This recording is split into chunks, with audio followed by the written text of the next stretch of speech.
Bonsoir. Bonsoir à toutes et à tous. Inventons l'avenir, comme il est dit à la fin de ce très beau générique. Il va falloir le faire avec... il faut se rapprocher du micro. Alors je vais me rapprocher du micro. Pour inventer l'avenir et construire ce monde qui sera le nôtre demain, pour éviter qu'il s'effondre, comme on a l'impression que ce que c'est... J'arrive plus. Je rembobine. Je ne devais pas dire ça en fait. Je devais dire quelque chose de plus positif, de plus engageant. Le monde change. Le monde est en train de vivre des bouleversements qui nous inquiètent, qui nous interrogent, qui nous questionnent fondamentalement sur tous les paramètres qui sont ceux de notre vie commune, des paramètres économiques, sociaux, politiques. Et puis, si on est là tous les trois ce soir, c'est peut-être qu'il y a un dernier paramètre qui est encore peu pris en compte dans la réalité, dans notre monde, qui est ce paramètre de l'invisible. Alors l'invisible, ça veut dire un peu tout et n'importe quoi. C'est pas bien défini, c'est un peu mystérieux. C'est parfois qualifié de surnaturel, de pas bien réel. Et pourtant, c'est un paramètre qui de plus en plus pénètre notre réalité, que ce soit dans le monde de la médecine, comme Thierry Janssen va pouvoir nous en parler, ou que ce soit à travers des traditions qui, depuis des siècles, voire des millénaires, explorent ce monde, comme va nous livrer un petit peu Corinne Sambrin aujourd'hui. J'ai le sentiment que notre monde et notre réalité ne peut être viable et se développer et continuer à évoluer d'une façon pérenne qu'en intégrant justement toutes les facettes qui la composent. Il apparaît aujourd'hui de plus en plus évident que la dimension strictement matérielle oublie peut-être des composants importants. En médecine, on le découvre et on l'admet aujourd'hui depuis quelques décennies, des secteurs comme celui de l'émotion, comme celui de l'alimentation, qui sont des domaines plutôt subjectifs, apparaissent comme étant vraiment essentiels dans un parcours de guérison, alors qu'il y a encore peut-être 20 ans, on considérait que ce n'était pas finalement le plus important. Donc voilà, je crois qu'aujourd'hui, on en est un peu à ce stade de mutation où ce monde de l'invisible, qui fait appel à une dimension peut-être transcendante de l'être humain, va devoir être vraiment intégré dans les décisions et les choix qui vont être ceux de nos gouvernants, mais aussi de chacun d'entre vous qui est aujourd'hui ici présent. Parce que ce qui caractérise peut-être cet univers-là, cet univers de l'invisible, c'est que chaque être humain a en lui la potentialité de transformer le monde entier. On échappe là aux règles de la causalité, on échappe aux règles qui régissent les équilibres et les échanges dans notre monde. On a affaire ici à une dimension qui est en train d'éclore. Voilà. Donc je vais la fermer et puis je vais donner la parole à ceux qui s'y sont immergés avec brio, avec talent. Corinne, peut-être est-ce que tu veux commencer pour nous dire ce que... Je préférerais que Thierry commence. D'accord. Thierry, est-ce que tu voudrais... Et moi, j'aurais préféré que ce soit toi qui nous parle un peu plus de ton rapport à l'invisible. Si tu pouvais commencer à nous dire... Parce que je suis sûr qu'il y a dans cette salle beaucoup de gens qui sont là, notamment parce que tu as créé cette revue qui s'appelle Inexploré, que tu as créé l'INRES. Ah, attendez, c'est débile hein, ce système ici, mais bon. Vous avez vu, on est coupé par la table, on est obligé de se pencher pour presque avaler le micro. Vous m'entendez comme ça? Je vais presque au fond de la gorge, hein, mais en attendant, Stéphane, je disais à Stéphane qu'on aimerait quand même bien l'entendre avant que Corinne et moi on puisse aussi partager sur son rapport à l'invisible, parce que j'imagine que beaucoup d'entre vous savent que Stéphane a créé la revue Inexplorée, plus l'Institut INRES qui s'intéresse à justement toutes sortes de phénomènes qui sont considérés comme encore inhabituels, voire paranormaux. Et je crois que tu n'es pas arrivé là par hasard. Donc, si tu pouvais juste, brièvement si tu veux, mais nous décrire comment tu es arrivé à ça et qu'est-ce que ça veut dire pour toi le monde invisible dans la vie de tous les jours. Bon, je vais être bref alors. Merci déjà Thierry de me proposer ça. Effectivement, avale le micro parce que sans ça il n'entend pas. Je pense, comme une immense majorité des gens de notre société, il a fallu un accident pour que tout d'un coup je découvre que la vie pouvait receler un univers qui n'était pas immédiatement perceptible et qui était même parfois décrié. Cet accident, c'est au sens propre que je l'ai vécu en accompagnant mon frère qui est mort devant moi en 2001 dans un accident de voiture, à 33 ans pour moi, à 30 ans pour lui. Ce moment-là a créé évidemment un cataclysme dans mon existence et dans celle de ma famille, et a commencé à nourrir en moi un besoin absolument impératif de réponse, pas de croyance, de connaissance. Je voulais comprendre ce que c'était que la mort, s'il était possible de savoir si elle se poursuivait après. Je voulais comprendre le sens de l'existence, et encore une fois, je ne voulais pas m'engager dans une voie spirituelle, quelle que soit la valeur de chacune de ces voies. Ce n'était pas ça que je recherchais. Je recherchais quelque chose d'objectif, de partageable, d'unanimement accepté par plusieurs personnes, alors que, comme on le sait, malheureusement, les voies spirituelles ne sont pas partagées par tout le monde, et on a chacun celle qui est meilleure que celle du voisin. Donc il a fallu pour moi une vraie révolution, déjà plusieurs années, pour commencer à m'apercevoir que la démarche rationnelle, qui était celle auquel j'accordais beaucoup d'importance, une démarche de discernement, de recherche scientifique, de questionnement journalistique, pouvait me permettre d'explorer cet univers qui est d'ordinaire laissé à la philosophie ou à la spiritualité. Voilà. Mon frère, qui était là tout d'un coup mort, complètement mort, est-ce qu'il est quelque part ? Est-ce qu'on peut le savoir ? Est-ce que c'est pertinent de se poser cette question et d'essayer de la déployer dans l'univers rationnel qui était le mien ? Il a vraiment fallu des années avant que je puisse commencer à trouver des petites pistes qui me permettaient d'entrer concrètement dans cet univers-là. Alors une des premières pistes, ça a été notamment les expériences de mort imminente. Un certain nombre d'entre vous en ont sans doute entendu parler. Il s'agit de ces expériences qui se produisent souvent, mais pas exclusivement, dans des circonstances dramatiques, d'accidents, de mort cérébrale sur des tables d'opération, où des gens qui sont dans un état parfois totalement morts cliniquement, décrivent des expériences où ils ont observé la scène, ils ont vu d'autres éléments de leur vie. Sans entrer dans le débat, parce que ce n'est vraiment pas la question aujourd'hui, j'ai découvert en rencontrant les principaux chercheurs et médecins travaillant sur ces expériences que, en 2 mots, elles n'étaient pas réductibles à une activité cérébrale. Et que là, on avait une expérience extrêmement consciente d'hypervigilance, d'hyperperception, qui se produisait à un moment où le cerveau était justement soit carrément en cessation d'activité, soit dans une activité extrêmement réduite qui n'aurait pu, a priori, générer qu'une conscience très très confuse et très désordonnée. Donc on n'est pas dans l'hallucination. Et le débat est encore ouvert sur ces questions-là, il y a beaucoup de recherches qui sont en cours, mais j'avais là, pour le journaliste rationnel que j'étais, une porte d'entrée dans cet univers, et ça c'était il y a plus de 10 ans. Et depuis 10 ans, je me suis immergé complètement dans ces recherches-là. Et en fait, pour vraiment faire la synthèse de mon travail et laisser la parole à mes 2 collègues, j'en suis arrivé aujourd'hui à quelque chose qui est une sorte d'équilibre assez fragile, mais extraordinairement excitant et enrichissant, où je suis à un point où j'ai derrière moi 10 ans d'enquête, de reportage, d'interrogations, de questionnements, de rencontres avec tout ce que le monde compte de chercheurs sur la conscience, sur la médecine un peu frontière, sur tous ces sujets qui nous interrogent sur ce monde invisible. Et qu'à côté de ça, pendant ces 10 années, j'ai aussi observé en moi la façon dont ces rencontres et ces accidents et ces surprises de la vie m'ont permis d'écouter un peu plus judicieusement ce qu'on va appeler communément l'intuition. Je n'ai pas d'autre mot pour ça, c'est-à-dire mon monde intérieur, mon ressenti. Et en fait, comment est-ce qu'on constate qu'on a atteint un certain équilibre? C'est quand on est confronté justement à ces difficultés. Mon père est mort il y a 2 ans de ça. Je m'interrogeais beaucoup dans les semaines qui ont précédé son décès sur ce que j'allais pouvoir faire. Je me suis intéressé au livre des morts tibétain, qui est un livre assez extraordinaire sur l'accompagnement de fin de vie, mais je ne suis pas bouddhiste, mon père encore moins, donc je ne me voyais absolument pas à l'hôpital en train de lui dire « bon, tu vas bientôt rencontrer le Bouddha bleu de la compassion ».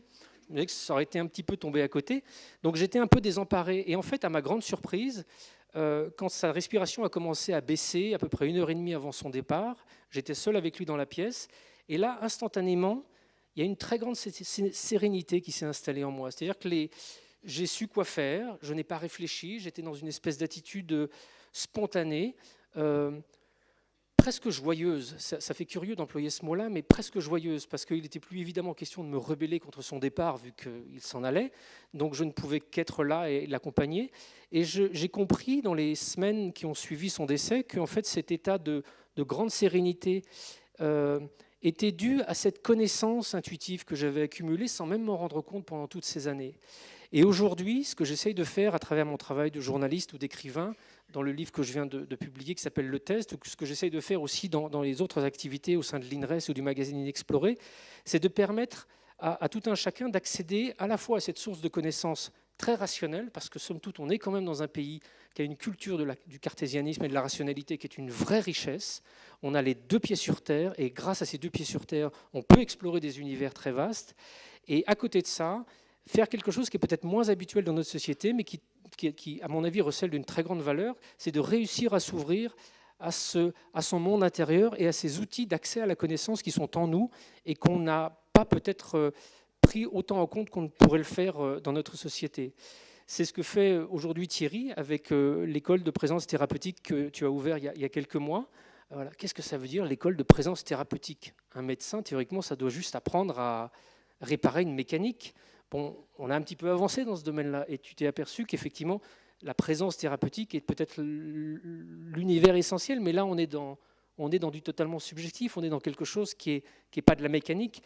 Et toi, Corinne, le travail que tu fais en essayant de faire se rencontrer des choses qui t'ont complètement surprise et bouleversée dans ton parcours de vie, notamment cette rencontre avec le chamanisme, où tu te découvres un accès à un univers totalement mystérieux auquel tu n'as pas été préparé, tu essayes de le faire se matcher avec des recherches scientifiques, avec des neurologues, pour essayer de comprendre comment ça s'intercale dans le cerveau. Voilà, je pense que ce qui nous réunit aujourd'hui, c'est vraiment cette volonté de ne pas partir uniquement dans un monde éthéré, spirituel, super cool avec des bisounours, ou à l'inverse d'être extrêmement que rationnel, c'est d'essayer de marier ces deux univers-là. L'avenir de notre monde, il sera peut-être viable si on parvient justement à marier intelligemment ces deux univers. Et c'est peut-être une spécificité française qui nous est offerte, parce que pour avoir voyagé dans beaucoup de pays, je n'ai pas rencontré dans beaucoup d'endroits cette solidité que nous donne notre éducation cartésienne. Alors beaucoup y voient peut-être un défaut, peut-être beaucoup y voient une contrainte, ou au contraire un signe d'obscurantisme ou de matérialisme. Moi, j'y vois une chance. J'y vois vraiment une chance parce que dans mon parcours personnel, cette posture très cartésienne et très rationnelle m'a permis d'aller très très loin dans mon questionnement et de vivre aujourd'hui une proximité. Je n'ai pas peur de le dire, avec mon frère qui est décédé depuis 15 ans, avec mon père qui est décédé il y a 2 ans, avec ce monde invisible qui nous entoure, qui nous aide, qui est un allié dans notre quotidien. Et je n'ai pas l'impression d'être devenu un espèce de gourou bizarre en disant ça, mais au contraire d'être le produit de 10 ans de parcours avec les richesses de notre monde. Donc, si je veux que vous parliez au moins 5 minutes, il faut que je me taise. Vous y allez ? Oui, moi je veux bien aller. À moins que Corinne veuille y aller.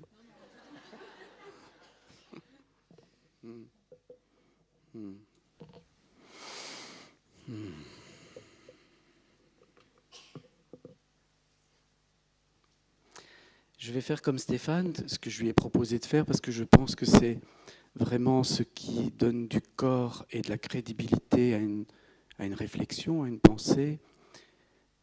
Et donc je vais vous parler du petit parcours à travers le monde invisible que j'ai fait depuis tout jeune. Lorsque j'étais enfant, je passais beaucoup de temps à ne rien faire. Et mes parents étaient très agacés par cela parce qu'ils disaient que j'étais un enfant oisif. Qu'est-ce que je l'ai entendu, ça? Et c'est vrai, je contemplais. Et une partie de cette attitude était justifiée par le fait que j'avais peur des autres enfants, parce que j'avais un corps un peu fragile et tout ça, et je n'étais pas très à l'aise dans le monde matériel. Et donc je m'enfuyais là, dans un monde bien sûr d'idées, de rêves, mais surtout, il y avait une autre partie un peu moins névrotique qui était nourrie par cette contemplation, et c'était celle qui éprouvait la joie d'être, simplement. Et ça me permettait, je m'en souviens, dès l'âge de 4-5 ans, aussi loin que mes souvenirs puissent remonter, ça me permettait de voir au-delà des apparences. C'est-à-dire que, par exemple, mes parents se disputaient ou invoquaient quelques arguments pour défendre des idées ou des comportements, et je voyais au-delà leur peur, je voyais les incohérences, et je voyais même parfois comme des images qui symbolisaient ces peurs et ces incohérences.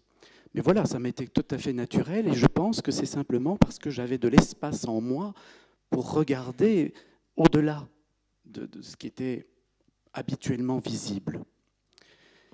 Et puis, vers l'âge de 5 ans et demi, 6 ans, je suis tombé vraiment en amour avec la civilisation de l'Égypte ancienne, qui m'a vraiment nourri par osmose, comme ça, sans que maintenant, avec le recul, je peux vous parler de cela, l'analyser. À l'époque, bien sûr que je ne pouvais pas mettre de mots, mais cette civilisation de l'Égypte ancienne me mettait non pas me mettait en contact, mais me donnait des codes pour parler de l'invisible. Et je crois que les grandes civilisations dites traditionnelles qui ont existé à la surface de cette planète étaient des civilisations, ou sont encore aujourd'hui, parce qu'il y a encore des civilisations traditionnelles sur cette planète, ce sont des civilisations en contact avec le monde invisible, capables d'en parler. Parce que tu parlais de rationalité, depuis la Grèce classique, depuis 500 avant Jésus-Christ à peu près, nous avons adopté une toute autre relation au monde. À savoir que jusqu'alors, dans la Grèce archaïque, où les sages étaient enseignés dans les temples de l'Égypte ancienne, mais aussi à la même époque dans la Chine ancienne ou l'Inde védique, on écoutait le monde. Alors que tout d'un coup, au 5e siècle avant Jésus-Christ, on décide en Grèce qu'il ne faut plus écouter le monde, mais le penser. Et pour le penser, on commence à l'analyser, à le découper en petits morceaux et à s'intéresser à ce qui est visible, c'est-à-dire essentiellement à la dimension matérielle de la réalité. Dans l'Égypte ancienne, pour parler de quelque chose qui, moi, m'a nourri dans mon enfance, on, bien sûr, connaissait la matière et on la manipulait assez bien, on a quand même construit des pyramides, mais on comprenait que cette matière était informée, et qu'elle était habitée par l'énergie qui amenait cette information dans la matière. Et quand il s'agissait de parler de ce qu'on avait perçu en écoutant le monde, on ne pouvait pas utiliser des mots, on utilisait des symboles. Parce que le symbole permet de réunir plusieurs idées en une présentation qui est la représentation de la complexité du monde et de la multidimensionnalité du monde. Bien sûr, ce n'est pas à l'âge de 5 ans que je pouvais mettre des mots comme ceux-là sur ce que je comprends aujourd'hui de l'expérience que je faisais à travers le contact de la civilisation de l'Égypte ancienne, civilisation traditionnelle, je vous le disais, mais je pense que c'était ça que je faisais depuis tout petit, j'écoutais le monde. Et je voyais la matière, je voyais par exemple mes parents qui se disputaient, leur corps qui était agité, mais je voyais derrière ça l'information que cette agitation véhiculait. Et à travers certains gestes qui se voulaient bienveillants, je devinais la colère qui les motivait. Et je voyais les masques qu'ils portaient. Et du coup, je comprenais les incohérences. Et je rentrais dans un monde non visible au premier abord, qui était le monde symbolique. L'information véhiculée à travers la matière. Tout ça pour vous dire que jusqu'à l'âge de 16-17 ans, j'ai été profondément imprégné de tout cela et j'ai eu la chance de perdre mon meilleur ami qui s'est tué dans un accident de moto à l'âge de 18 ans, j'en avais 17.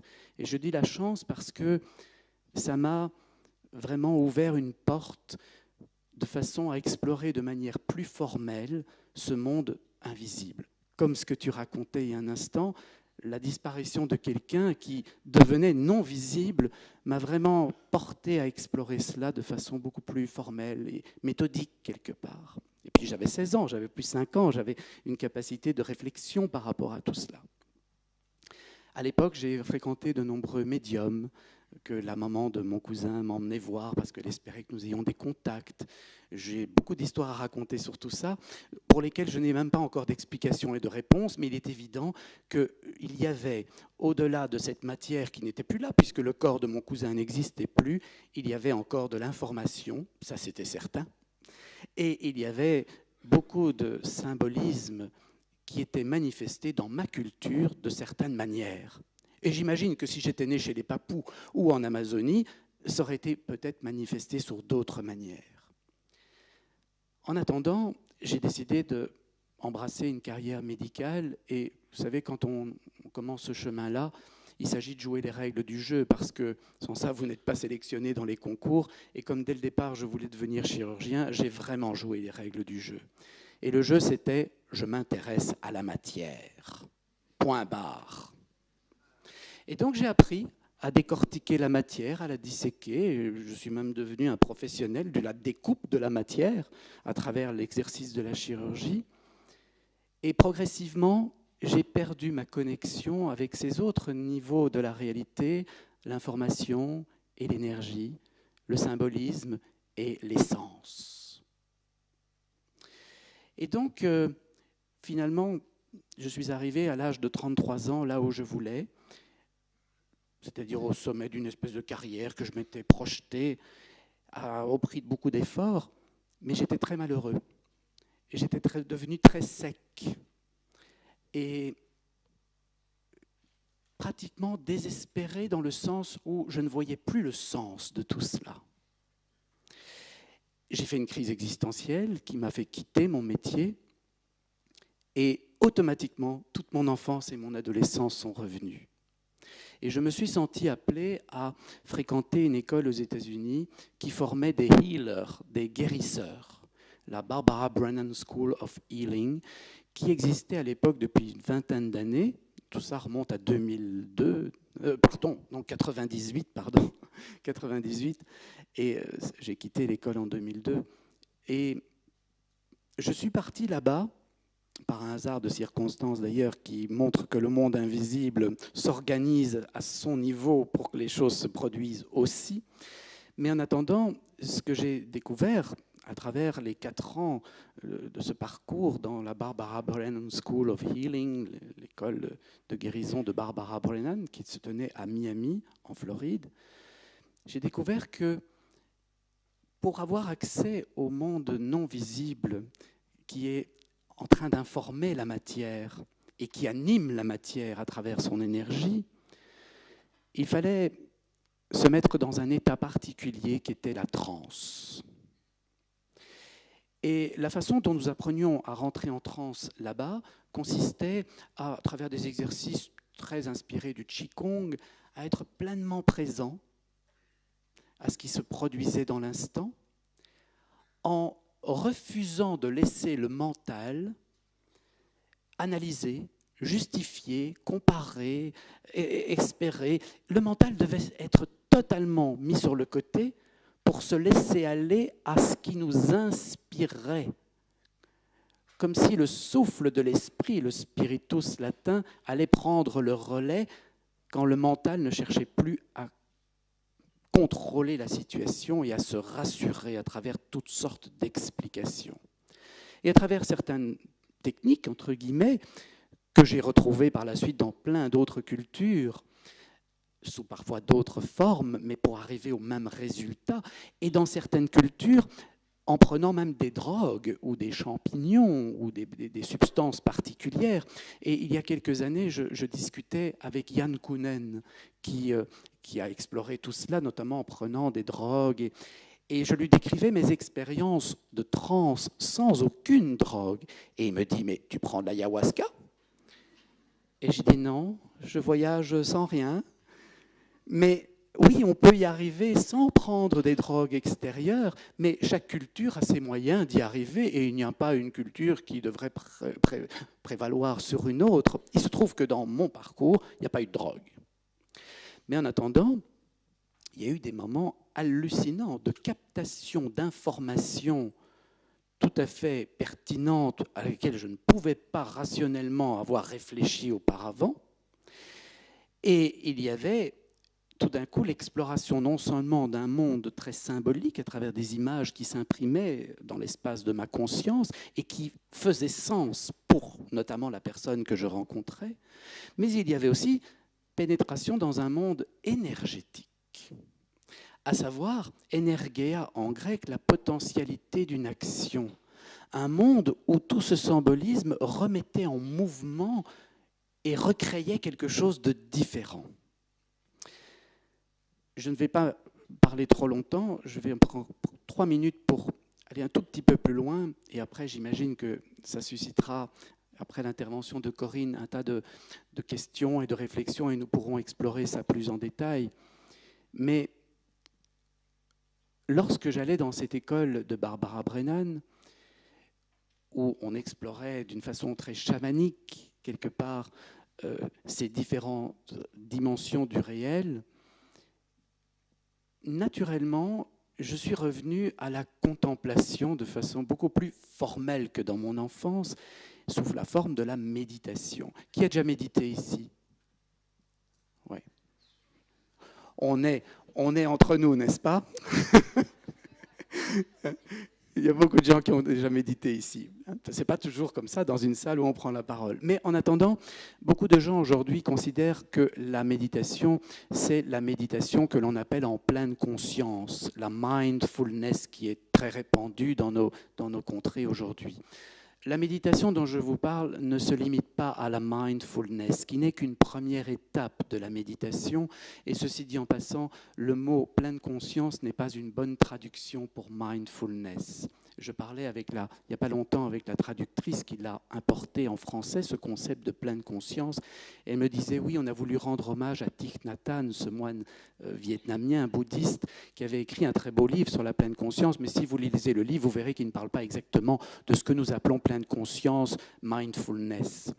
Mais en attendant, mindfulness, ça veut dire pleinement là avec le mind, avec le mental, justement. Mais ce mental qui est capable d'analyser, de percevoir, de capter. Et c'est ce qu'on fait dans la première étape de la mindfulness, c'est qu'on perçoit la réalité dans l'instant présent et on essaye, à travers ses sensations, ses émotions, ses pensées, de ne pas les alimenter pour partir ailleurs que dans le présent, dans des projections du futur ou des analyses du passé. Ça, c'est une première étape, et on pourrait traduire d'ailleurs mindfulness plus justement par pleine attention ou présence attentive. Mais il y a une étape plus loin dans la méditation qui me paraît très importante quand on veut parler du monde non visible ou du monde invisible, et qui est celle qui, au moment où on note l'apparition dans le champ de la conscience des sensations, des émotions, des pensées, et qu'on n'alimente pas par de nouvelles réflexions toutes ces perceptions, progressivement, le mental s'apaise. Et si à ce moment-là, on commence à porter l'attention sur le silence qui se trouve au-delà, à l'arrière-fond, au-delà de la confusion des sensations, des perturbations des émotions et de l'agitation des pensées, tout d'un coup, on commence à être celui qui regarde l'agitation. On devient non pas la pleine conscience, mais la pure conscience. Et dans cet état de pure conscience, qui est notre nature profonde, dans cet état silencieux et paisible, nous découvrons qu'en fait, ce que nous sommes est paix et silence. Car l'agitation, les émotions, les pensées, tout ça, ça part, ça vient, c'est créé, ça se crée l'un l'autre. Mais la seule chose qui n'est pas créée en nous, c'est la paix et le silence, qui est là avant que nous existions et qui sera là après que nous ayons cessé d'exister. Et quand on rentre dans ces méditations en pure conscience, on se désidentifie totalement du mental et de l'ego. Parfois très furtivement, surtout au début. Mais il y a une sorte d'éveil de la conscience qui tout d'un coup peut nous donner accès à énormément de perceptions, de ce qu'est vraiment l'information qui nous traverse, qui traverse le monde, et l'énergie qui anime ce monde. Et j'en arrive à me dire qu'il n'est pas par hasard que la méditation, jusqu'à ce stade, fait partie d'un chemin spirituel dans le sens d'une compréhension de l'esprit du monde. Qu'est-ce qui anime ce monde ? Stéphane, tu disais il y a un instant, les spiritualités, oui, il y en a toutes sortes et elles peuvent même se combattre. Non, les religions peuvent se combattre. Et les religions sont des tentatives d'interpréter la spiritualité et de la faire appliquer dans une culture donnée. Mais les religions sont des productions du mental, de nos égos.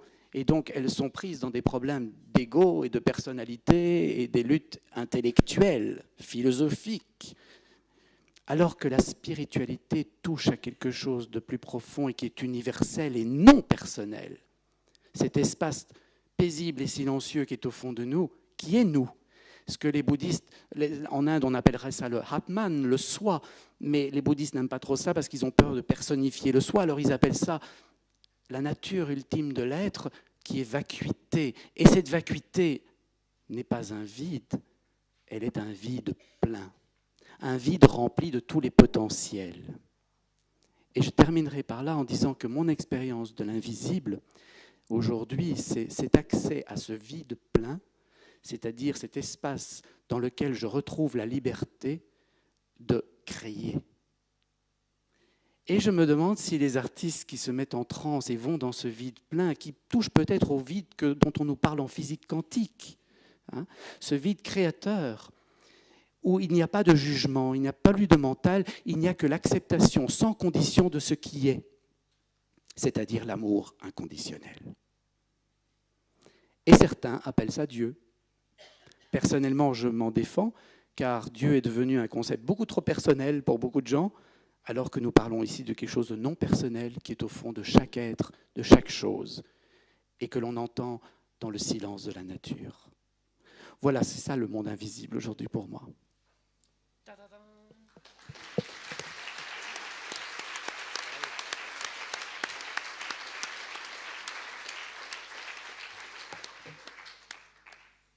On part en transe ? Bon, bah, j'aurais dû parler avant alors. Bon, alors quels sont les outils qu'on a à notre disposition justement pour accéder à cet invisible ? Les chamans en Mongolie pensent que c'est l'intuition, tout simplement. Donc c'est le véritable outil qu'utilisent pas les chamans. Les chamans utilisent un autre outil qui est la transe pour discuter justement avec cet invisible. Alors quand j'étais en Mongolie, pour eux l'invisible c'est utile. Alors je dis en quoi c'est utile l'invisible ? Pourquoi vous vous servez de l'invisible vous ? Ben oui. Et comment vous vous servez de l'invisible, vous ? Eh ben, on va poser des questions aux esprits. Ah. Et c'est quoi les esprits ? Eh ben, c'est les esprits. C'est-à-dire que quand notre intuition est connectée, ben, les esprits utilisent cette intuition. C'est le langage qu'ils vont utiliser pour te prévenir d'un danger ou pour te prévenir que tu es en train de créer une dissonance. Parce que les esprits, ils ont un rôle. Et ce rôle, c'est de maintenir et d'être les garantes de l'harmonie dans ce monde. Alors, si tu crées une dissonance, ben, ça les énerve forcément. Donc, ils vont te le faire savoir. Et ils vont te le faire savoir en t'envoyant un petit message grâce à l'intuition. Donc, à toi de l'écouter. Si tu n'écoutes pas ton intuition, c'est que tu ne respectes pas les esprits. Donc, ça les énerve aussi. Donc, après, ben, la deuxième attaque possible, c'est je t'envoie des problèmes puisque tu ne veux pas comprendre. Alors dans ces cas-là, le consultant, la personne se dit bon j'ai dû énerver les esprits si elle a beaucoup de problèmes, et elle va voir le chaman. Alors le chaman, lui, il a un autre outil pour entrer en contact avec ce monde des esprits, c'est la transe, dont parlait Thierry et que connaît Stéphane. Donc c'est la transe. Alors la transe va s'induire suivant les cultures de différentes façons. Aussi par les gestes, par la volonté, par la danse, par le son, par des psychotropes. Et tout ça va dépendre de l'environnement dans lequel a évolué la culture, bien sûr. Alors en Mongolie, il n'y a pas tellement de plantes. Alors eux, c'est le tambour, l'induction de la transe. Alors le chaman va induire la transe grâce au son du tambour, et il va aller poser la question aux esprits, c'est-à-dire que le consultant vient dire pourquoi j'ai des problèmes, j'ai fait une bêtise, ça a énervé les esprits, donc le chaman va demander aux esprits quelle est la bêtise que la personne a faite pour énerver les esprits. Voilà. Dans ce sens-là, il n'y a pas de notion de guérison. Le chaman n'est pas un guérisseur au sens où on l'entend nous ici. C'est-à-dire qu'il va rétablir une harmonie qui a été rompue entre le monde des humains et le monde des esprits. Alors pourquoi cette harmonie a été rompue? Ça tourne autour d'un seul mot, c'est respect. Le respect. Alors, on a rompu, on a créé une dissonance parce qu'on n'a pas respecté son troupeau, parce qu'on n'a pas respecté sa nourriture, parce qu'on n'a pas respecté son voisin, parce qu'on ne s'est pas respecté soi-même. Donc tout ça va créer ce que les Mongols appellent du busar. Et donc ce busar, c'est une espèce de souillure qu'on va porter et que le chaman est censé nettoyer par des rituels. Donc il faut bien comprendre que pour eux, ce monde invisible, eh ben, c'est un monde avec lequel on dialogue, c'est un monde qui existe, qui est réel et qui est utile. Alors, lorsque le chaman revient avec une réponse du monde des esprits, il va dire au consultant, ben voilà, tu as énervé les esprits parce que tu as fait ci ou ça. Et donc la personne fait en sorte de ne pas recommencer cette bêtise, bien sûr, parce qu'il y a vraiment la notion là-bas de « je suis responsable de ce qui m'arrive ». C'est-à-dire que le chaman, ce n'est pas un antibiotique là-bas. Donc le chaman, il fait juste il transmet. C'est le communicant. Et donc il va ramener la réponse. Et donc la personne va devoir se remettre en question pour ne pas recommencer cette bêtise, pour ne pas recommencer ce manque de respect envers voilà, ce qu'elle n'a pas respecté. Donc voilà ce que je voulais dire vraiment de fondamental et bien sûr sur notre intuition. Alors moi quand je suis arrivée là-bas, ils m'ont dit tu es chaman, tu es voilà. Alors je comprenais pas ce que ça voulait dire. Ils m'ont dit le monde des esprits, bah, écoute, tu fais une transe, tu vas leur poser des questions et puis tu reviens avec une réponse. Voilà.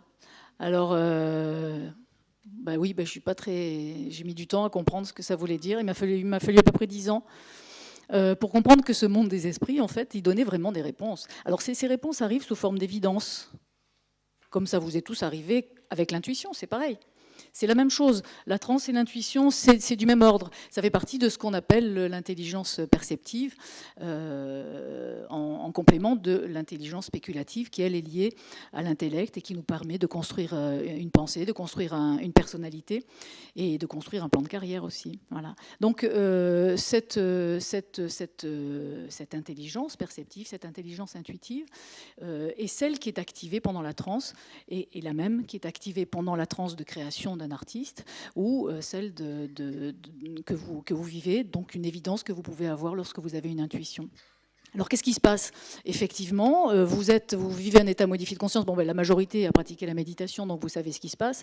C'est que dès qu'on perd la notion du temps, c'est-à-dire qu'on a l'impression qu'il s'est passé un quart d'heure et en fait il s'est passé 2 heures, dès qu'on a plus de force que dans un état de conscience ordinaire, dès qu'on ne ressent pratiquement pas la douleur, on peut dire qu'on est dans un état modifié de conscience déjà.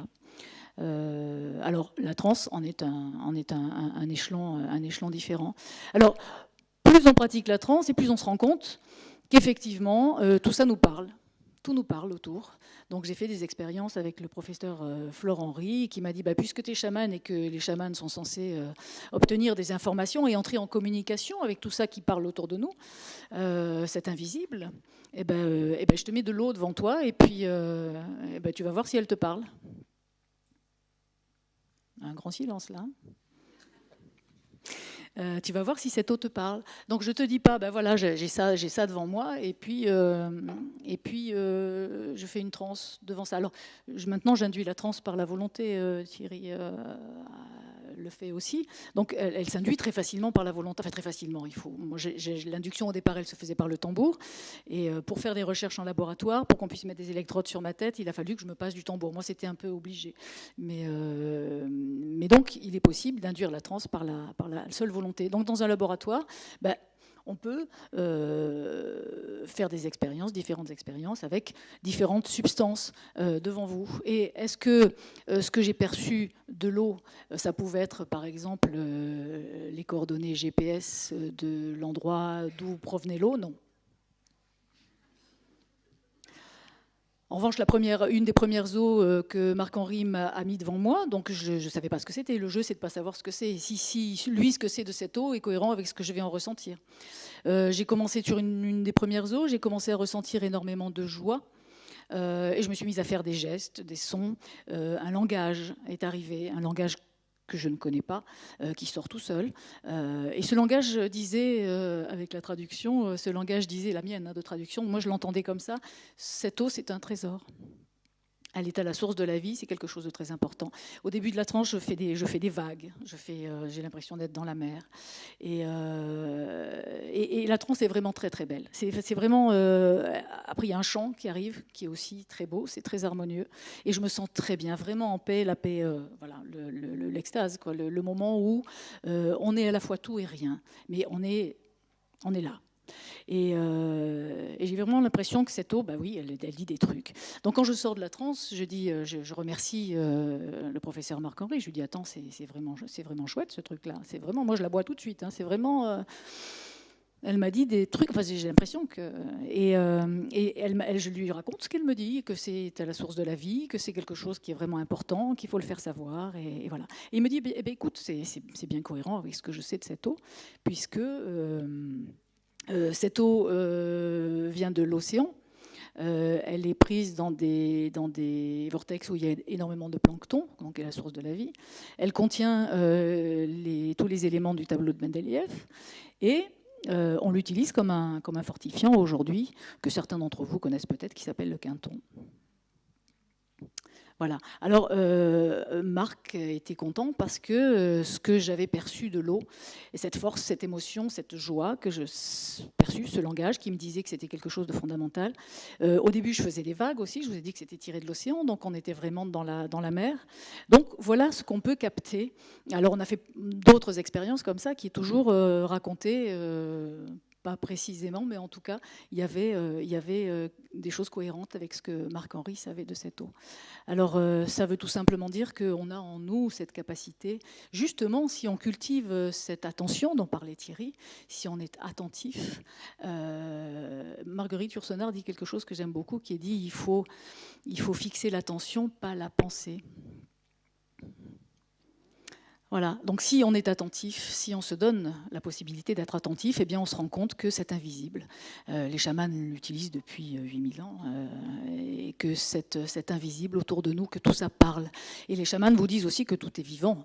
Nous, on dira que tout est vibratoire, tout est ondulatoire et que tout est vivant parce qu'un verre se boit à ce qu'on appelle un double immatériel qu'ils appellent l'esprit, et cet esprit nous parle.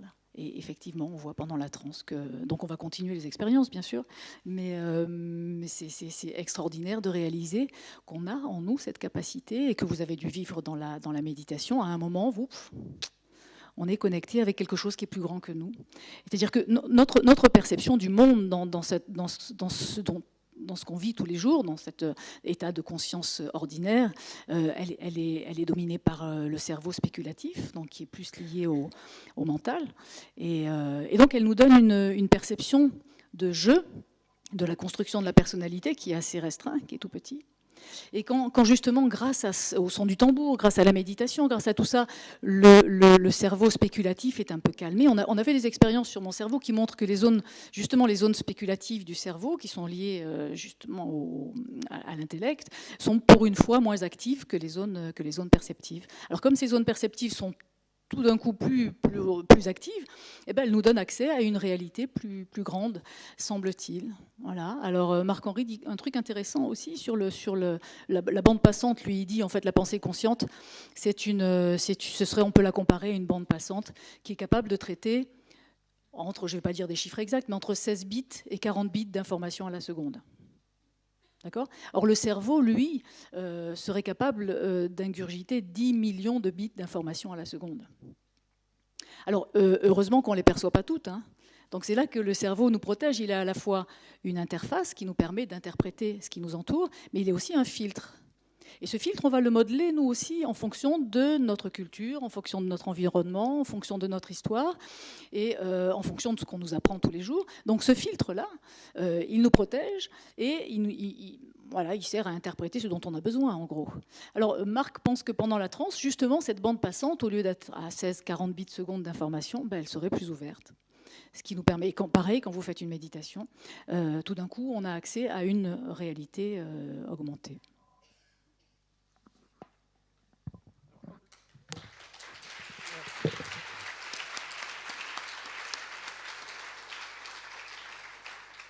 Je crois que le principe de cette réunion, c'était aussi de vraiment avoir une interaction avec vous. Donc, je crois qu'on peut arriver déjà au temps des questions du public. Là-bas. Bah, allez-y. On se passe des micros. Comment ça fonctionne, oui? Avalez bien le Oui, micro. je voulais vous demander, puisque les deux interventions ont été très associées à la mort d'un proche. Et quel est votre rapport donc à la mort? Et à la troisième intervenante, si finalement c'est ce que vous décrivez, est-ce que c'est très en lien aussi avec la médecine chinoise et avec la maladie considérée comme justement un phénomène, on n'est plus en harmonie avec le monde. Et voilà. Donc, quel est le rapport avec la maladie? Quelle est la conception de la maladie pour le chaman? C'est pour moi? À la fois une question pour les deux messieurs et une question pour vous. D'accord. La maladie est le résultat d'une dissonance, justement. Pour eux, c'est qu'on a énervé les esprits. Voilà. Donc, en gros, c'est qu'on n'a pas respecté quelque chose. Et c'est le résultat d'une dissonance. Mais une dissonance dont on n'est pas forcément responsable. C'est une dissonance qu'on peut porter sur plusieurs générations. Et qui n'a pas été nettoyé avant par un chaman, parce qu'ils ont vraiment la notion de transgénéalogie déjà, que nous on a découvert il y a 60, 70 ans, 60 ans, je sais pas. Et eux, ça fait 8000 ans qu'ils ont déjà compris qu'on portait pas seulement notre vie, mais toute celle de nos ascendants aussi. Voilà, donc à partir de là, pour eux, si on est malade, aujourd'hui, ils vont chez le médecin tout de suite. Hein. Ils vont pas systématiquement voir leur chaman. En revanche, s'il y a des maladies récurrentes ou des maladies graves, ils pensent que justement, il y a eu une dissonance, il y a eu une cassure d'harmonie entre les esprits et soi-même. Donc on a fait quelque chose. Donc il faut réparer, il faut rétablir une harmonie, et c'est là qu'on va voir le chaman qui, lui, va être chargé de faire les rituels pour rétablir l'harmonie. Chez les Indiens Navajo, par exemple, quand quelqu'un tombe malade, il va voir le sorcier, le guérisseur, qui s'appelle le Hatali, qui est un sorcier chanteur. Et le sorcier convoque le patient dans une hutte faite de branchages et de boue séchée qu'on appelle le Hogan, et il va convoquer tout le clan. Alors, bien sûr, il va pouvoir aider le patient au niveau physique, avec peut-être des herbes ou des potions, mais il va aussi l'aider au niveau symbolique, au niveau de l'information, à travers le dessin sur le sol de voies de guérison avec du sable coloré. Et pendant des rituels qui durent jusque 9 nuits et 9 jours d'affilée, au son de tambours et de chants, dans un état de transe, le patient va transférer les couleurs de la voie de guérison sur son propre corps, parce que le rituel a une importance. Il matérialise les idées et les intentions dans l'espace et dans le temps. Et là, en faisant ça, le patient montre qu'il rentre dans le retour à une nouvelle forme d'harmonie. Et non seulement le patient va le faire, mais tout le clan va le suivre.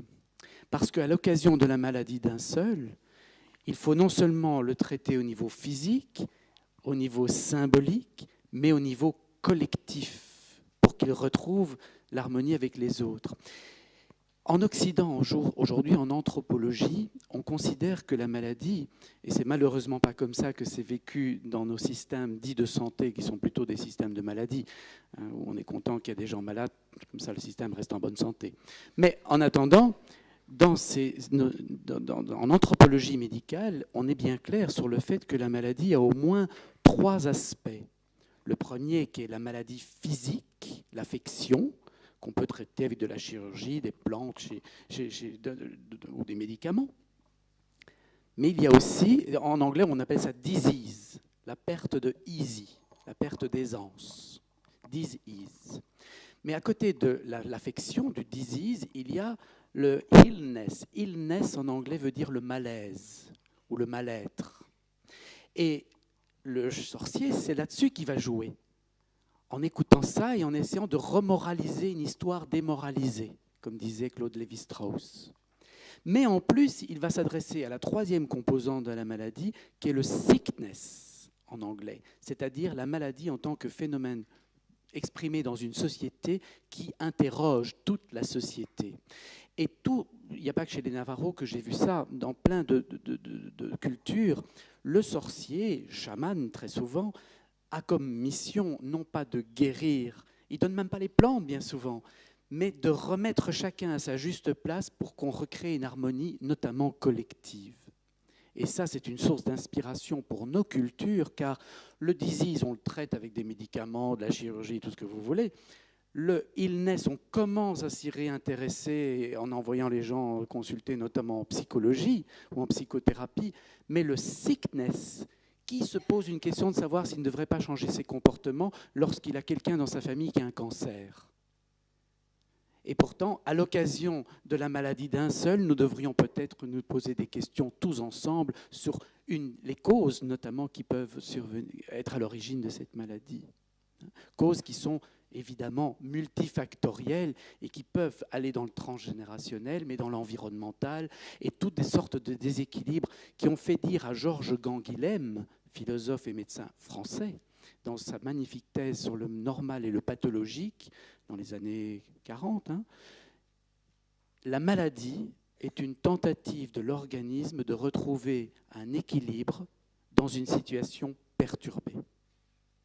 Et la perturbation peut être due à plusieurs facteurs. Et les chamans ont cette subtilité justement de s'adresser à plein de ces facteurs à travers notamment des rituels réparateurs ou des prescriptions qu'ils vont faire, très symboliques, mais parce qu'ils ont perçu l'information à plein de niveaux. Et c'est ça qui est, je trouve, magnifique dans ces approches qui nous manquent aujourd'hui, car nous sommes dans le réductionnisme, on cherche une cause pour expliquer un effet, alors que la réalité est tellement complexe. Les ostéopathes, actuellement, vont dans ce sens. Bien sûr, mais il n'y a pas que. Toute la médecine essaye de se réinventer. Oui. Et il y a plein de domaines de la santé, de la psychologie, de la psychothérapie qui aujourd'hui s'ouvrent à toutes ces dimensions. On va peut-être prendre une autre question. La question de la mort. Non, c'est à toi ça. Moi, ok.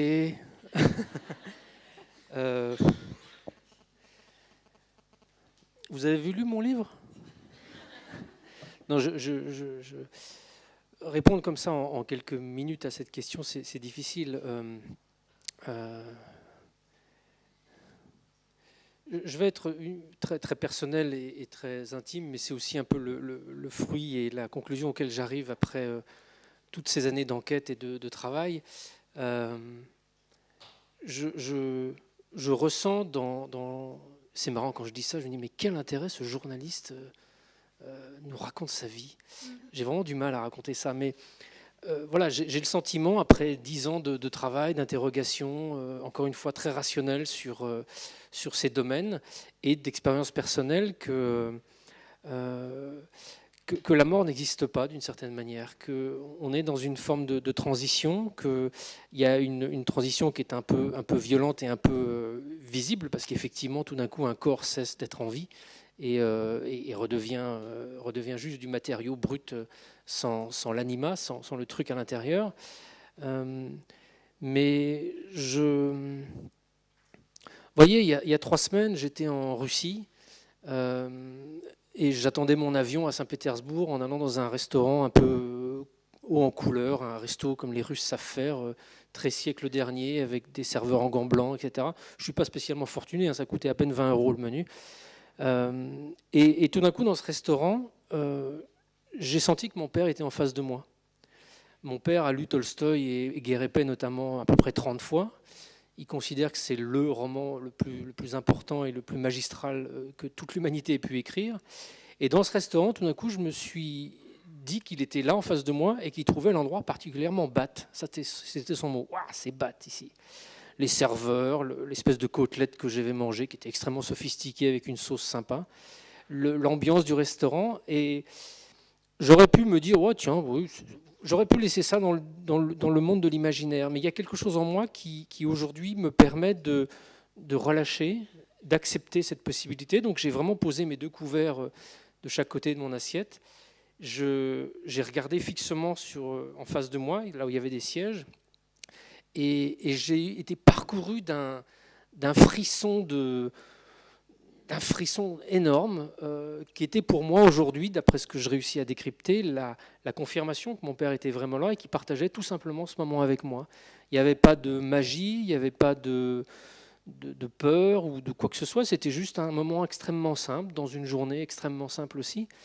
Et aujourd'hui, je vis ça comme ça. Donc on est dans l'absolue subjectivité. C'est pour ça que j'ai du mal à considérer que ça puisse être intéressant, ce que je suis en train de vous raconter, parce que c'est ma vie.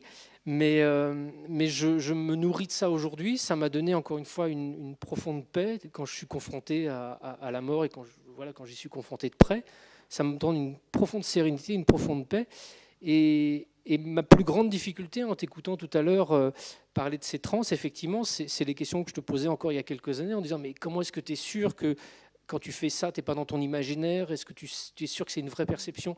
Et en fait, toi, Thierry, puis plein d'autres, vous me répondiez toujours mais cette question, elle est un peu absurde. Tu le sens à un moment, tu le sens à un moment. Je dis, mais moi, ça ne me convient pas, ça, je le sens à un moment.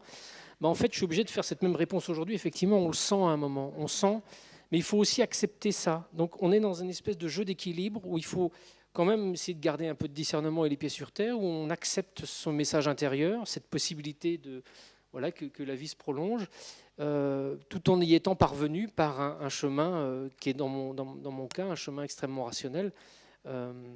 Voilà, donc la mort, que dire de ça? Voilà. Et la question est de s'adresser aussi à toi, hein, Thierry.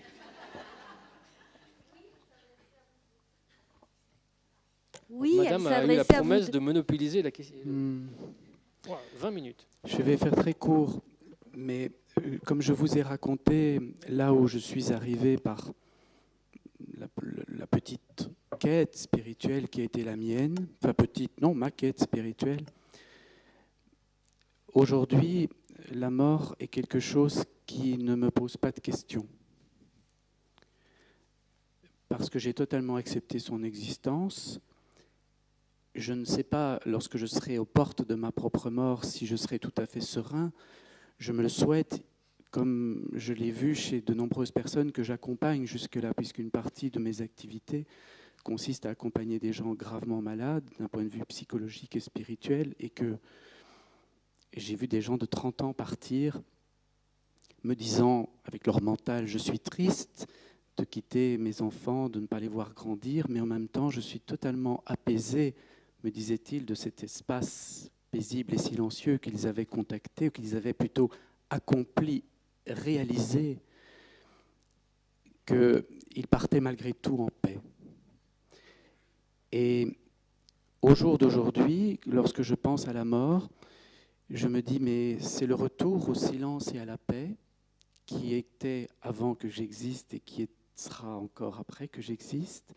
C'est le retour à cet espace de vacuité où tout est possible, où les cellules de mon corps se recycleront dans d'autres corps ou dans d'autres plantes ou dans d'autres substances qui existent sur cette terre, où l'énergie de ma pensée vivra dans la pensée d'autres qui vivront encore après moi, et où je peux totalement accepter, parce que mon mental n'existera plus, que l'idée d'être moi disparaisse. Ce qui veut dire que, à ce moment-là, je revis l'expérience que je vis dans certains moments dits d'extase, d'une dissolution complète dans l'espace de la pure conscience, et en me rendant compte que je suis tout et rien. Et ça m'apporte une profonde paix. Ce qui n'empêche que dans mon parcours, je puisse encore parler à des personnes décédées, que je puisse encore avoir un rapport avec les morts, que je puisse même parfois détecter des signes ou ressentir des signes venant d'eux, mais je suis me semble-t-il, suffisamment conscient aujourd'hui pour me rendre compte que c'est encore des projections de mon mental, des interprétations, et qui font que, au-delà de tout cela, j'accepte qu'il n'y a rien et qu'il y a la potentialité de tout. Et que donc, si je suis vraiment dissous là, je ne suis plus, mais je suis. Je ne suis plus ceci ou je ne suis plus cela, je ne suis plus Thierry, je ne suis plus ou Cléopâtre que j'ai été dans une vie antérieure, ou Alexandre le Grand, ou que sais-je. Non, je suis. Et je ne sais plus parler autrement aujourd'hui parce que je l'ai ressenti, je l'ai vécu à l'intérieur. Voilà mon rapport à la mort. Merci beaucoup. Les Mongols font un petit rituel, je vous le raconte, parce que c'est un joli rituel quand même, parce qu'ils sont malins. Et à partir du XVIe siècle, le bouddhisme a influencé le chamanisme. Et avant, les Mongols pensaient que l'âme, parce que pour eux, il y a toujours la notion d'âme, on ne meurt pas non plus, la mort, c'est qu'un passage, de toute façon. Et donc, l'âme partait dans ce qu'ils appellent le monde noir, dans lequel les chamans vont voyager. Et après, avec l'influence du bouddhisme, ils ont commencé à penser à la réincarnation. Et aujourd'hui, ils vous disent qu'on se réincarne dans les 3 à 5 ans. Alors, seulement, qui se réincarne en quoi voilà. Alors, quand un proche meurt, ils prennent de la cendre et ils font une petite marque secrète à un endroit du corps de la personne décédée. Et le premier bébé qui va naître avec une tache de naissance à cet endroit-là, ben, ils sauront que c'est la personne qu'ils ont marquée. Voilà. Et voilà le tome 2 du test. Excellent. Vous savez, si on veut parler d'une façon un petit peu plus scientifique, entre guillemets, c'est-à-dire avec les mots de notre culture, à partir du moment où on considère que l'univers est constitué de matière, d'énergie et d'information, je peux tout à fait imaginer qu'il y a différents niveaux d'information et que le vécu de la mort soit de la même nature. À savoir que lorsque j'ai perdu mon meilleur ami, qui était aussi mon cousin, lorsque nous avions 17-18 ans, et que j'ai rencontré tous ces médiums, et que je faisais des tests à l'époque pour voir si ces médiums me racontaient la même chose, etc. J'étais poussé par la maman de mon cousin qui était très branchée sur tout ça. En fait, bien sûr qu'il y a eu des choses absolument troublantes qui m'ont été dites, et qu'à la limite, je ne connaissais pas, et que c'est par après mes parents qui m'ont dit « mais oui, mais là on parle d'un secret de notre famille ». Mais aujourd'hui, je peux tout à fait accepter l'idée que ce n'était pas forcément Denis, mon cousin, qui était là en train de parler à la médium, mais qu'il y avait l'information que sa vie avait contenue, à laquelle la médium avait eu accès, dans ce niveau-là de l'information. Et quand je réfléchis à ce que les bouddhistes nous disent des réincarnations et du rôle des bodhisattvas, justement, qui sont ces êtres qui ont connu l'éveil et qui sont dans l'amour inconditionnel, dans la vraie compassion, et qui décident sciemment de se réincarner pour venir éclairer l'humanité, voilà peut-être une façon d'exprimer comment différents niveaux d'information peuvent s'opérer, je dirais, en connexion avec l'énergie et la matière, puisque plus vous mettez d'énergie dans la matière, plus celle-ci est informée. Et que donc, oui, le Dalai Lama qui vient de nous annoncer qu'il ne se réincarnerait pas, je peux tout à fait imaginer, mais c'est de la supputation encore intellectuelle, je ressens ça au niveau lumineux d'une façon beaucoup plus calme que dans l'agitation d'un discours. Mais le Dalai Lama, on peut tout à fait imaginer que cet homme a vu la pleine lumière de la pure conscience, il est réalisé dans cet état-là, il est accompli, et qu'il y en a eu 14 qui, étant accomplis, ont compris qu'on pouvait jouer dans différents niveaux d'information et qui ont accepté de continuer à activer le niveau d'information qui est celui qui permet de incarner les choses dans la matière, et que effectivement alors les enfants reconnaissent les objets du précédent Dalai Lama et que on a cette filiation, mais qu'aujourd'hui le Dalai Lama se rend compte peut-être que cette institution n'est plus nécessaire, que les grains ont été plantés et qu'il va pouvoir enfin retourner à la dissolution dans le vide plein de la vacuité, c'est-à-dire dans tous les possibles.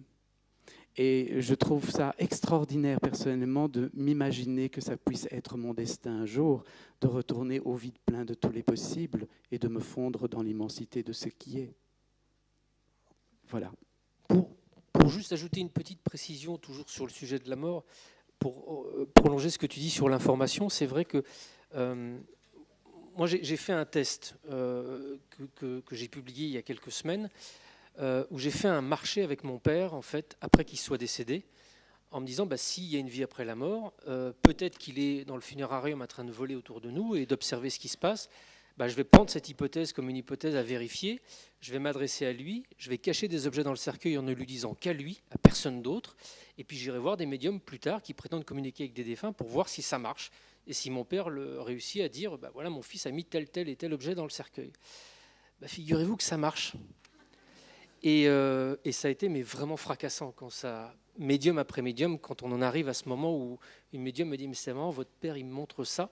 Oh, c'est très très impressionnant. Et ce qui ressort de ça, le questionnement constant que j'avais dans ces séances, c'est effectivement ce que tu dis, c'est-à-dire je n'avais plus aucun doute sur la capacité de ces médiums à me donner des informations extrêmement précises et pertinentes, mais est-ce que c'est la preuve ultime qu'elles les obtenaient de la part de mon père ? Est-ce que ce n'était pas de la télépathie, une sorte de sixième sens, etc., etc. Et en fait, cette question, elle a été constante pendant l'ensemble des tests et des séances que j'ai fait avec ces 6 hommes et femmes. Et en fait, tous me font une réponse qui est assez similaire, qui est de me dire, vous savez, je ne peux pas vous le prouver, mais en revanche, je le ressens fortement. Je ressens que là, à ce moment-là, j'ai un défunt, un être intelligent à côté de moi, que vous ne voyez pas, mais moi que je peux ressentir. Et c'est une personne qui me parle, qui me coupe la parole, qui me dit des choses qui me surprennent, alors que si c'est une sorte d'information un peu distante, que j'obtiendrai sous une forme de voyance ou de télépathie, ça va être quelque chose qui est plus de l'ordre du souvenir, ce qui ressemblerait à ce que vous avez en souvenir, c'est une image statique, qui est une information qui arrive comme ça, mais qui n'arrive pas avec une vraie intention. Et cette présence physique de mon père pendant l'expérience, il la ressentait, il me la décrivait comme ça, et il m'est arrivé aussi de la ressentir pendant certaines séances. Donc cette question m'a obsédé, parce que les premiers médiums que j'ai rencontrés, c'était il y a presque 10 ans maintenant, donc cette question me taraude et m'obsède depuis très très longtemps, de comprendre comment s'établit cette communication entre deux mondes. Et cette réponse que m'ont faite ces femmes et ces hommes sur leur façon de ressentir comment cette communication s'instaurait, d'une part elle était prouvée parce qu'ils ont réussi le test, ça a été encore une fois mais juste ouf, quoi, comme dirait ma fille. Et en même temps, voilà, ils ont su mettre les mots pour décrire ces sensations, cette intimité, cette subtilité avec laquelle ils établissaient une communication. Mais ceci n'empêche absolument pas d'imaginer possible que ça ne soit qu'un état et qu'un stade. Parce que dans toutes les cultures, on voit bien qu'il y a des stades comme ça, notamment dans l'expérience après la mort physique. Et pour illustrer ce que j'essaie de transmettre là, par rapport à l'immensité et la vacuité du monde invisible, c'est une expérience concrète, dans le sens où, lorsque j'avais 17-18 ans, je suis allé voir une médium ici à Paris, et j'espérais bien sûr qu'elle me parle de mon cousin, puisqu'il était décédé quelques mois auparavant. Et elle m'a dit d'emblée, vous allez être déçu, ce n'est pas lui qui est là. Bon. Et elle me dit, non, c'est un monsieur qui vous connaît, mais vous ne le connaissez pas. Bon. Et effectivement, j'étais déjà très énervé. Et elle me dit, oui, et il me montre un pays chaud, on dirait l'Afrique, et il y a des troubles, et il est assassiné, il est coupé en morceaux, et il est cannibalisé. Et je me dis, cette femme est complètement folle. Hein ? Je rentre, je vous passe les détails, parce qu'elle a parlé aussi de moi, de mon avenir, etc., que cette personne venait encourager. Mais je dois juste rajouter, et c'est pour ça que je parle de cet exemple qui, moi, m'a beaucoup interpellé, questionné, fait réfléchir. La personne venait parce que je venais voir un médium et elle avait besoin de mon aide. Et elle demandait que je prie pour elle parce qu'elle n'arrivait pas à réaliser qu'elle était morte et elle demandait qu'on l'aide à aller dans la lumière. C'était les mots de la médium. Donc moi, je rentre à Bruxelles. À l'époque, mes parents étaient un peu inquiets parce que je fréquentais les lamas tibétains. J'explorais, je vous dis, j'ai fait ce parcours comme ça pour essayer de comprendre. Et je les rassurais en leur expliquant tout ce que je faisais. Ce qui les rassurait qu'à moitié, j'imagine, mais en même temps, ils ils avaient peur que je parte dans une secte, hein, ou que voilà. Et donc, ils voyaient bien que j'étais quand même encore très construit et pas influençable, ou peu influençable. Et donc, je raconte ça, et mon père devient blanc, et il me dit, mais tu parles de mon cousin. Et en fait, il se trouve que mon père avait 2 cousins qui sont partis au Congo belge. Je suis de nationalité belge. Donc, ils sont partis au Congo belge, qui est devenu le Zaïre par la suite, et qui est redevenu Congo maintenant.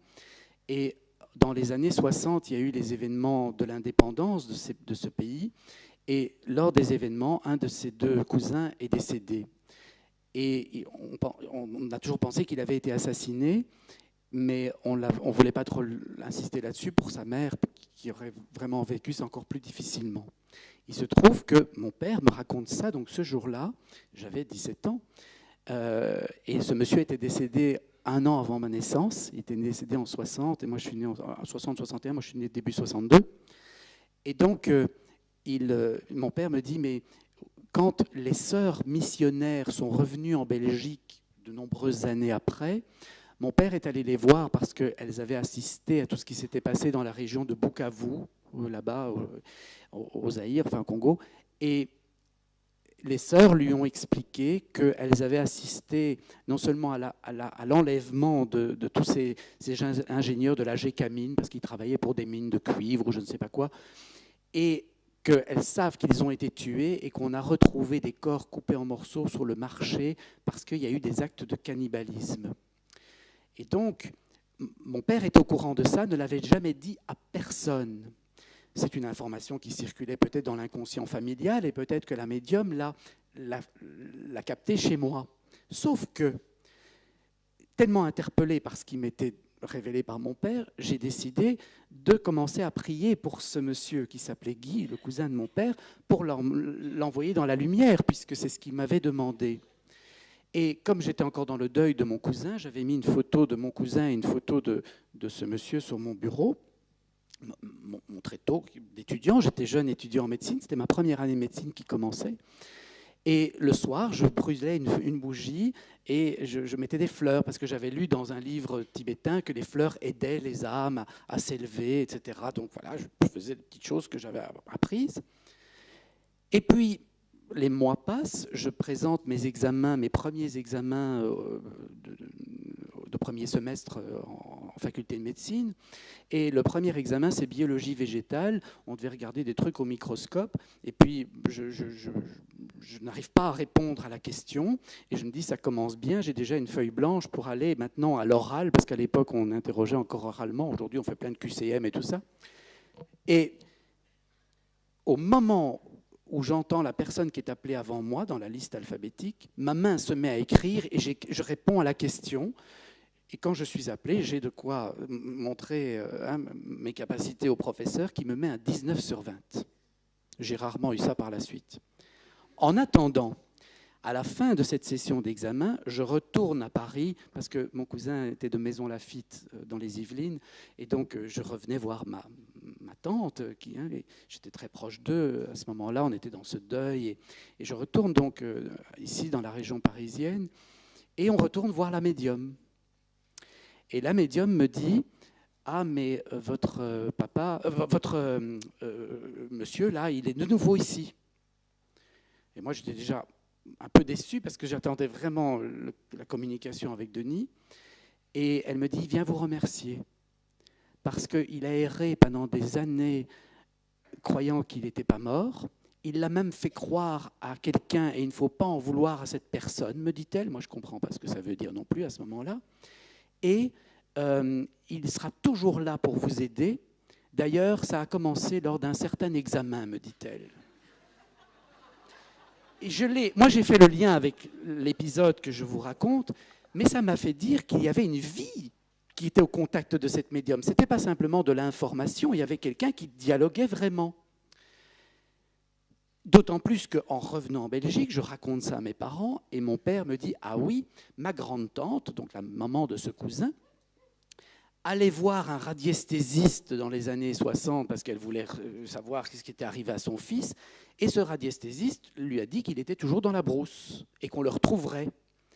Et puis un jour, on a vu que ce n'était pas vrai et on l'a traité de charlatan et on a crié à la supercherie. Mais il est fort probable que ce soit lui qui était dans un stade de purgatoire ou que sais-je quel bardo là, intermédiaire, et qu'il était en train de donner cette information-là.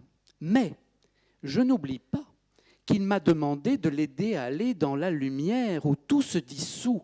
Parce que dans la lumière, quand elle est complète, il n'y a plus de forme. La forme naît de la rencontre de la lumière et de l'ombre. Mais si on est dans la pleine lumière, il n'y a plus de forme, il n'y a plus d'existence, existare en latin, qui veut dire se positionner à l'extérieur. Il n'y a plus que l'essence, essere en latin, qui veut dire être.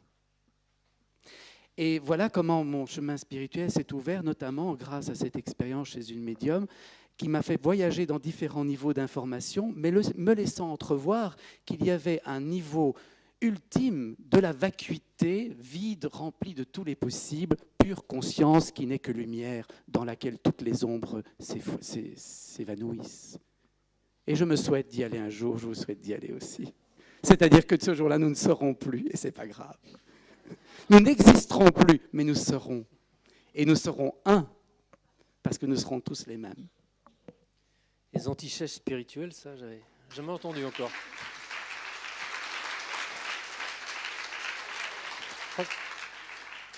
On a encore 10 minutes. Il y avait une question de monsieur là-bas, je crois. Puis du jeune homme. Alors, il nous reste 10 minutes. Oui, puis il y a une question du jeune homme derrière. Donc... Bon, pour explorer l'invisible, est-ce qu'on ne pourrait pas prendre quelques-unes de ces minutes pour faire une méditation collective ? Je vous propose de tous faire ça ce soir au lieu de regarder Arthur sur la 1. À 20h précise. Non, 21h précise. On se donne tous rendez-vous, chacun chez soi, mais ensemble. De 21h à 21h02. D'accord. Ça sera déjà pas mal. Jeune homme ? Oui, c'est quand vous disiez que quand quelqu'un tombait malade ou mourait, c'est parce qu'il avait offensé les esprits.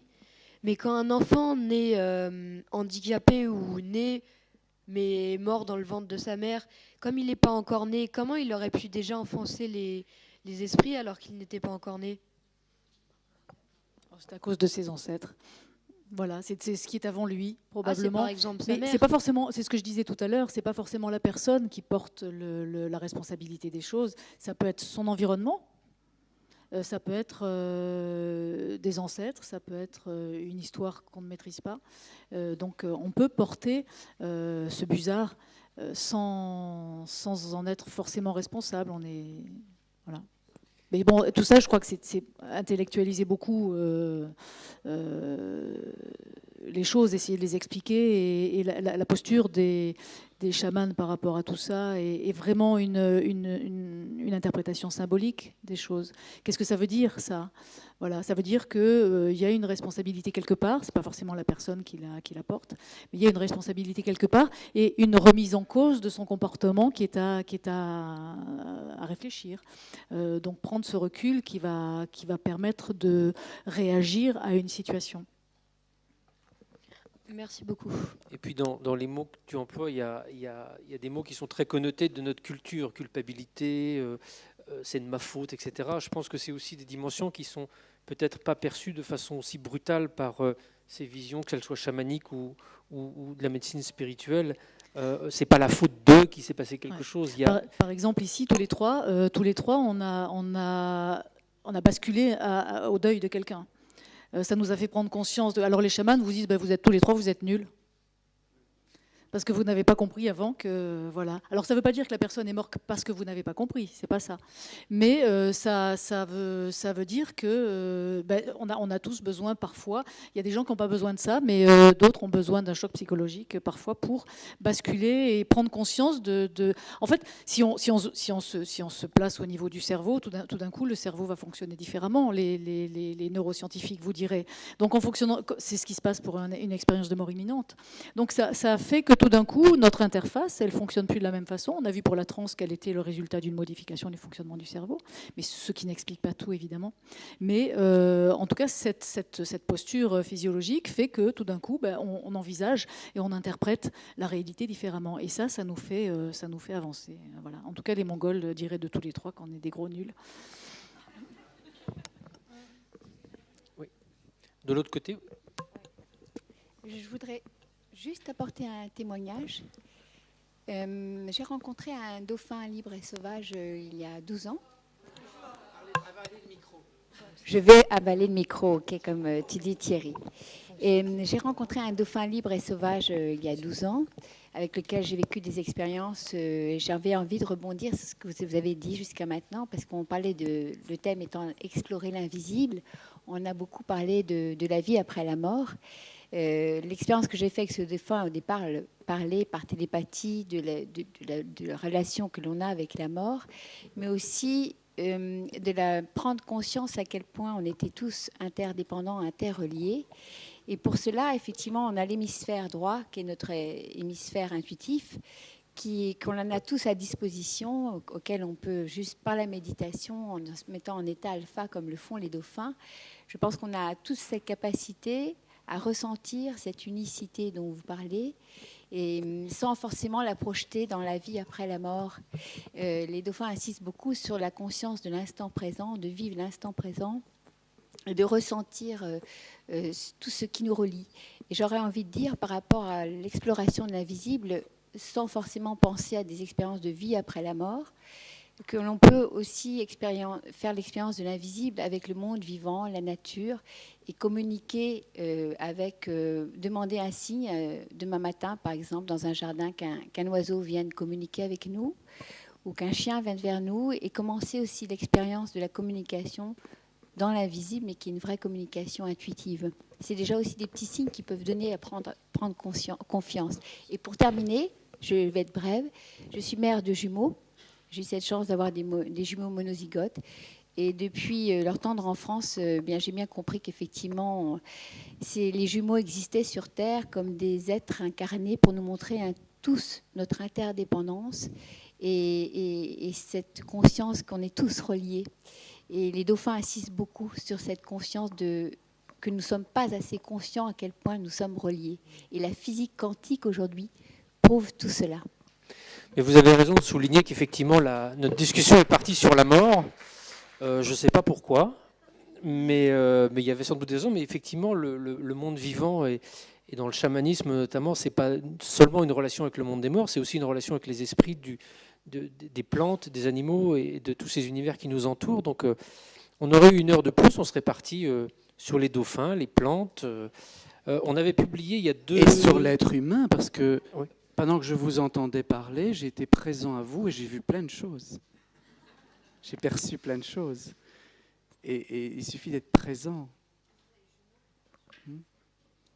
Ma femme est une jumelle, donc je ne vous raconte pas. On avait publié il y a 2 ans un hors-série dans Inexploré où je voulais poser la question de savoir si on était seul. Nous ne sommes pas seuls. Alors souvent cette question est associée à l'hypothèse extraterrestre ou à celle des esprits. Et on avait voulu inclure justement une vision aussi très biologique. Il y avait Jérémy Narby qui avait participé, qui est un anthropologue qui s'était intéressé beaucoup au chamanisme. Il y avait Dorian Sagan, qui est le fils de Carl Sagan, qui est lui-même biologiste. Donc effectivement, nous ne sommes pas seuls. Il y a des esprits, il y a un monde invisible qui nous entoure, mais il y a aussi un monde vivant, un monde fait de plantes, d'animaux, d'êtres humains. Et c'est en se laissant pénétrer intuitivement de ces interconnexions avec toutes ces strates de la vie que l'on pourra arriver, je pense, à s'en sortir. Espérons-le. Peut-être le temps d'une dernière question, il y a 3 minutes. Tout là-bas, oui. Bon, après, si vous voulez, il y a une librairie en bas qui nous accueille, donc on va descendre tous les 3 pour signer les exemplaires de nos bouquins pour ceux qui le veulent. Donc si vous voulez poursuivre la conversation, on est à la librairie après. Juste une question justement par rapport actuellement à la souffrance de la nature, actuellement, que ce soit le monde animal ou végétal. Je voulais savoir quelle influence ça pouvait avoir justement par rapport à nous, hommes, et toute cette interdépendance. Parce qu'aujourd'hui, on fait véritablement souffrir la nature. On parle tout le temps de nous, en tant qu'hommes. Et justement, dans cet invisible, est-ce que vous pensez qu'aujourd'hui, voilà, comment cette souffrance interfère par rapport à nous? Enfin, voilà, j'ai du mal à exprimer cette question, mais voilà. Oui, elle interfère sur tous. De toute façon, alors les chamans vont faire des rituels pour essayer, parce que pour eux, la planète est malade et on en est responsable et elle est en train de se venger. Elle n'est pas contente, elle est en colère. Donc, pour eux, toutes les catastrophes écologiques qui se passent, c'est une réaction de la Terre à sa maltraitance. Alors ils font des rituels. Et justement, parce qu'ils savent que tout est interconnecté, une pensée, une prière, un rituel va aussi agir. Autant quelque chose de négatif peut agir et les choses positives agissent aussi. Donc pour eux, la réponse à ça, c'est de faire des rituels. D'autres vont faire des prières, mais l'intention est là. Et on peut réparer, chacun a un rôle de réparation, bien sûr physique, en agissant pour, mais aussi dans l'esprit, on peut agir beaucoup plus qu'on ne pense sur les choses. Parce que vraiment, Oui. tout est Tu as dit ce mot d'intention. Et je crois qu'on va découvrir dans les années qui viendront, même d'un point de vue scientifique, à quel point l'intention conditionne notre expérience collective et individuelle. Et on ne s'imagine pas, mais pendant que nous sommes là tous réunis, nous émettons des pensées. Ces pensées sont accompagnées d'images, de formes. Et comment imaginer que ces formes pensées n'aient pas une influence sur les formes pensées de notre voisin et même peut-être de quelqu'un qui est à 10 mètres ou peut-être qui est de l'autre côté de la ville ou dans un pays étranger. Je crois qu'il y a une dimension du vivant, et vous parliez de physique quantique, c'est sûr qu'elle est en train de nous ouvrir sur cette compréhension-là, mais où l'intention est réellement fondamentale. Donc le pouvoir de la prière, donc le pouvoir du rituel, qui est une intention manifestée dans les dimensions de l'espace et du temps matériel. Oui. Donc pour résumer, même tout seul, on peut effectivement faire attention à éteindre l'électricité chez soi, pas faire couler trop d'eau, mais on peut aussi, dans les pensées qui sont les nôtres et l'espérance, pour ne parler de l'optimisme, mais l'espérance qui peut nous habiter, on peut changer le monde. Ça paraît être une question un peu, enfin une formulation un peu philosophique et peut-être parfois un peu idéaliste. Mais là aussi, je suis convaincu par le parcours qui est le mien, qui a commencé sur les lignes de front, parce que j'ai commencé en étant reporter de guerre, donc je me suis coltiné des gens qui se tuent les uns les autres et qui trouvent ça cool. Malgré ça, je n'arrive pas à être pessimiste. Je n'arrive pas à me dire qu'on ne puisse pas s'en sortir. J'ai le sentiment qu'à chaque seconde, l'être humain, et ça commence en chacun d'entre vous aujourd'hui, on a la possibilité de, je ne sais pas comment, malheureusement, mais je sais qu'on a cette possibilité de, en intention, en convoquant l'amour, la confiance, je ne sais pas comment, mais on a cette possibilité de... Et quand l'intention devient action, alors ça devient une réalité indiscutable. Et c'est pour ça qu'il faut, je pense, une vraie cohérence entre ce que nous pensons, ce que nous disons et ce que nous faisons. Et le monde va si mal parce qu'il est tellement incohérent. Et c'est ce que nous disent tes chamans, là, dont tu témoignais. Ils nous disent qu'il y a quelque chose qui n'est pas juste. On a trahi l'esprit, ou les esprits qui sont là. Hein? Cool, merci.